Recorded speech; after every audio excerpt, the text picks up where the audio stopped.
Let me tell you a true crime story. I'm about to take you back 10 years before what happened to Aubreigh Wyatt, to the year 2013, and tell you about another little girl that didn't see a way out.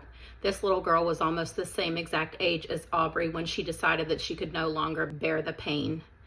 Now, let me just say this really quickly. When I use vague or weird phrases like what happened to Aubreigh, I in no way mean any disrespect, nor am I trying to minimize what happened. I have to use certain terminology so that the video conforms to the community guidelines on this platform. So, Rebecca Sedwick, forever in our hearts, forever 12 years old. These types of stories are very important to tell in order to affect any type of change. People have to be aware that this is happening a lot. Almost 10 years to the day before Aubreigh Wyatt, Rebecca Sedwick, or Becca as she was known to her family and friends, climbed to the top of a cement silo at an abandoned concrete plant and jumped to her death. She was a month shy of her 13th birthday. Reportedly, Rebecca had been tormented relentlessly by a couple of girls in particular, one 14-year-old and one 12-year-old. Here's a rough timeline of the case as provided by Polk County Sheriff Grady Judd. In 2012, the bullying began at Crystal Lake Middle School. In November of 2012, Rebecca ran away from home. The sheriff's office was notified and Rebecca returned back home. The next month, Rebecca's mom, Tricia, saw cuts on her daughter's arm, and Rebecca said she was self because she was being bullied. Rebecca was admitted to a hospital for 3 days and she received counseling. In January of 2013, Tricia called the sheriff's office to report a bullying incident against Rebecca that had happened at school. Soon after that, Tricia pulled her daughter out of public school and homeschooled her for the rest of that school year. The month prior to her death, when the new school year began, Rebecca started 7th grade at a different school, Lawton Childs Middle Academy. However, this did not save her from her tormentors because they began cyberbullying Rebecca. They used apps and social media platforms such as Kik, Ask.fm, Instagram, and Voxer to continue to attack her. The investigation uncovered cruel messages that had been sent to Rebecca. Some of those were, "You should die," "Nobody cares about you," "Drink, bleed, die," and "Why don't you go kill yourself?" About a month into the new school year, on September 9th, 2013, Rebecca didn't return home from school. Tricia, her mom, phoned the school and she was told that Rebecca hadn't been at school at all that day, that she had been absent that day. So Rebecca's mom, Tricia, called the cops and reported her daughter missing. Authorities began looking for Rebecca and learned that she liked to visit stray cats that lived behind a Walgreens, and she also liked hanging out at an abandoned concrete plant. Both of these places were less than a 15-minute walk from where she lived.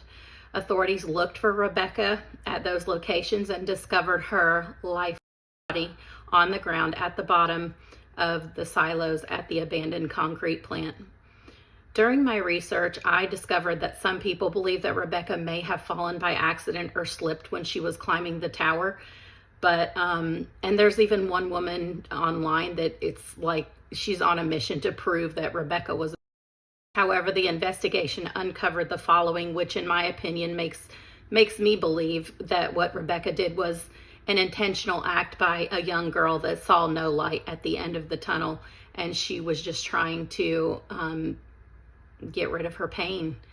These are the things that I'm talking about that I don't want to say prove, but in my opinion, they point to it being an intentional act of taking her. So she changed her username on one of her apps to that. She texted 2 friends and said, "I want to say bye, I want to say bye for like ever." At 7:37 a.m. on the morning that Rebecca didn't go to school, but her mom thought she had, Rebecca messaged a guy friend that lived out of state. The message was, "I can't take it anymore." Rebecca had searched how many Advil do you have. She'd experienced a recent breakup with an online boyfriend. One of her diary entries said she'd been called ugly, stupid, slut, fat, and not good enough. And at the bottom of the page was written the word. on one of her devices, she had a picture of herself laying on a with her head up on the rail as like the screensaver. And she had deleted the majority of her text on her phone before her. So to me, many of those things show her state of mind and that there was some degree of planning and forethought. And that's just my opinion. Bullying or cyberbullying may not have been the sole reason that Rebecca took as I said, reportedly, she may have been upset about a recent breakup with a boyfriend, and some have said that she may have been upset about things going on in her home life.